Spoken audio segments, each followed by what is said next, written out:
Subscribe. Hello বন্ধুরা, তোমরা কেমন আছো? তো আশা করছি ভালো আছো। তো আমিও ভালো আছি। তো এখন আমি আছি মেঘালয় বাঘমারাত আছি। তো বাঘমারাত ডনবক্স কলেজত আছি। তো চলো তোমাদেরকে কলেজ দেখাই, তোমরা ভিডিওটা শেষ অবধি থাকো। কলেজ কীরকম তোমাদেরকে দেখাম সম্পূর্ণ ঘুরে। চলো, এটা হল ছুড়ু ছাওয়ার স্কুল। তো এটা একদম লাস্টের সিঁড়ি, এই পাহাড়টা। তো এই সিঁড়ি দিয়ে যাবো আমরা ফিল্ডত।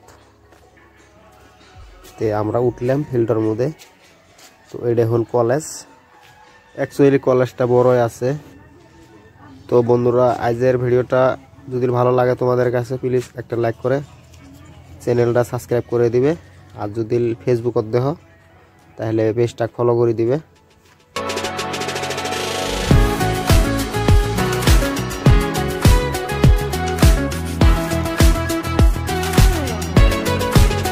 এই পাহাড়টা হল স্টুডিও, তার এই সাইডেরটা হল কলেজ। তো এটা হল মেন গেট। বন্ধুরা, আমাদের ঠিকাদার গার্লফ্রেন্ডের সাথে কথা কবে নিচ্ছে দেখো,